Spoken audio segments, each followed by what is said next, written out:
aussi des acteurs de la société civile guinéenne. À suivre tous les jours, 9h-11h sur Radio Espace Guinée et nos radios partenaires.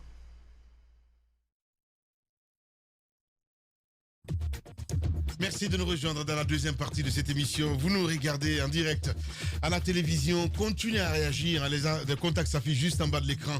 Mesdames et messieurs, l'actualité dominée, il faut le rappeler. L'annonce est tombée hier comme un coup près, donc sorti d'un conclave en fin de matinée. Le FNDC donc s'est fendu d'une déclaration très peu ordinaire.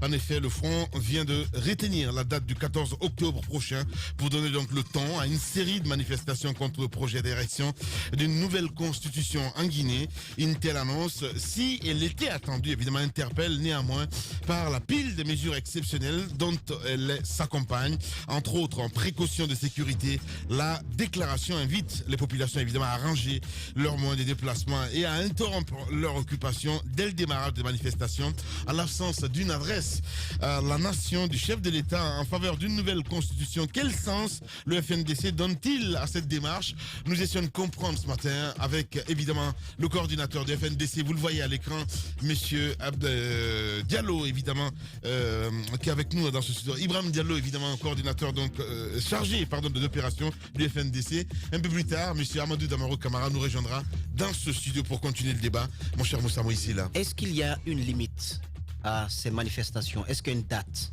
pour stopper, pour la respiration et évaluer ce qui a déjà été fait? Pour le moment, il n'y a pas une date, mais nous observerons la situation au fur et à mesure. Nous allons prendre de nouvelles dispositions. C'est continu donc? Oui, effectivement. Bien.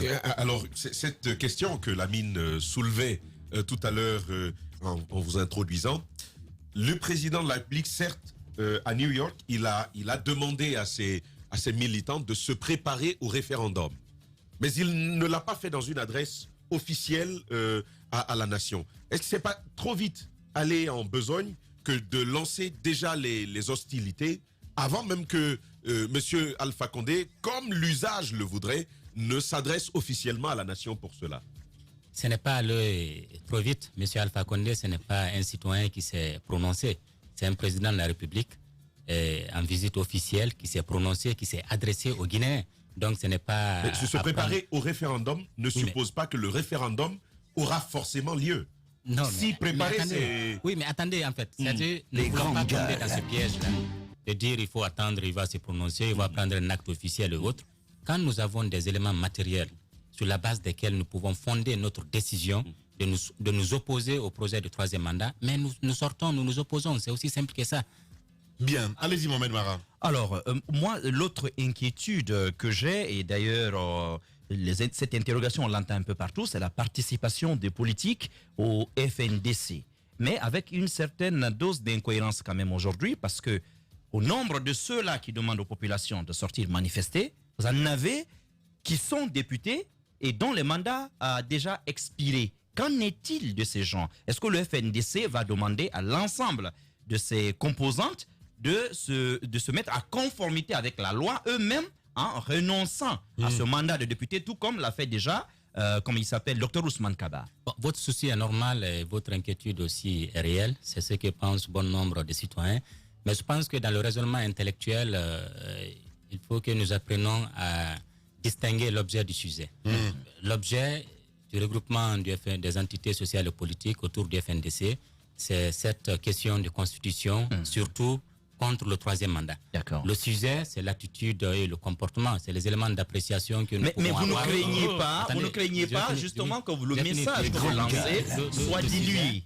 Le sujet, bien sûr, le sujet, c'est les éléments d'appréciation ou les appréciations que chacun de nous peut avoir sur l'attitude et le comportement d'un certain nombre d'entités et autres. Mais la question essentielle qu'il convient de se poser aujourd'hui est celle de savoir est-ce qu'il est légitime et légal que tous les Guinéens se mobilisent pour dire non au troisième mandat? Vous ne pouvez pas, la réponse est oui. Vous ne pouvez pas quand même vouloir lutter contre l'illégalité avec à votre sein en accueillant des acteurs qui sont déjà eux-mêmes dans l'illégalité. Est-ce que cela ne risque pas, comme disait Mohamed... Vous êtes dans le sujet, vous n'êtes pas dans l'objet.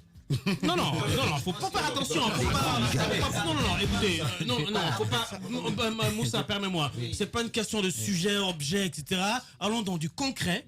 Vous avez au sein du FNDC des partis politiques qui ont des députés à l'Assemblée nationale dont le mandat a expiré et qui, eux, vous accompagnent dans une lutte contre une certaine forme d'illégalité selon vous. Donc, ne pourra pas régler cette question. Absolument, il ne pourra pas régler cette question. Certainement, ça, c'est une question qu'il va falloir poser aux acteurs eux-mêmes. Cela, je le comprendrai. En revanche, ils auraient pu avoir des grands ce sujet. Cette question... oui, je veux juste terminer avant. Vas-y. Voilà. Ouais. Alors, en revanche, cette question, à l'intérieur de la déclaration, le FNDC est assez précis. Et on le disait d'ailleurs, ce n'est pas ordinaire, ce genre d'appel, tel qu'on a l'habitude de le voir avec les opposants. On dit aux Guinéens, il est préférable pour votre propre sécurité de garder vos engins roulants à la maison. On demande à ceux qui ont du commerce, qui font des affaires, c'est mieux de fermer pour votre sécurité, pour éviter tout dommage irréparable. Est-ce que ceci ne prépare pas à la psychose? Est-ce que ça ne prépare pas à l'affrontement? Que de dire cela, est-ce qu'il n'aurait pas été préférable de gérer ces questions en souterrain plutôt que de les affirmer dans une déclaration? On les affirme parce que nous sommes responsables. Les grandes gueules. Pas que les dommages les citoyens soient affectés par des dommages collatéraux. Nous demandons aux gens vraiment que nous sommes engagés aujourd'hui parce que je vous dis, vous avez vu le ministre de l'administration du territoire de la décentralisation a de façon illégale interdit toutes les manifestations sur tout le territoire national. Et nous, au FNDC, on ne va adresser aucun courrier à aucune commune pour demander une marche parce que pour nous, l'état de droit, c'est l'esprit de la loi. La loi comme l'expression de la volonté générale du peuple, non l'expression de la volonté des seuls individus. La loi dont le respect s'impose à tous. Bien. Donc nous allons mettre en mouvement notre devoir citoyen pour manifester et dire non au troisième mandat. Voilà, Ibrahim Diallo, chargé des opérations donc, du FNDC. Allez-y, Moussa, dernière question. Il y a des inquiétudes, mais aussi de la peur distillée ça et là. On a quand même suivi sur les réseaux sociaux, mais aussi des appels ont été passés. Et je pense que certains journalistes ont ces informations. On voudrait savoir si ces mêmes informations existent au niveau du FNDC, puisque vous regroupez l'ensemble des partis d'opposition. Des informations nous font état de ciblage, d'attaques préparées contre certains leaders, contre certains membres de FNDC, notamment Cellou Dalein Diallo et Sidia Touré, et aussi les ténors. Et des velléités d'arrestation, notamment de M. Cellou Dalein Diallo et M. Sidia Touré. Est-ce que vous avez ces Et informations? certains ténors de FNDC. Oui. Est-ce qu'il y a, vous avez ces informations? Oui, nous avons appris au même titre que vous, mais nous ne négligeons absolument rien parce que le président de la République est engagé vraiment à mater. Et également, il a affirmé publiquement en demandant à ses militants de se préparer à l'affrontement. Donc, Bien. nous ne négligeons absolument rien, mais nous prenons quand même un certain nombre disons, de précautions pour éviter, n'est-ce pas, de tels événements. Voilà, monsieur Ibrahim Diallo, merci beaucoup d'être passé chez les Grandes Gueules. C'est un plaisir, merci beaucoup. Événement. Le grand casting des les GG. choses, s'opposer au diktat, ce n'est pas facile. Toujours populaire.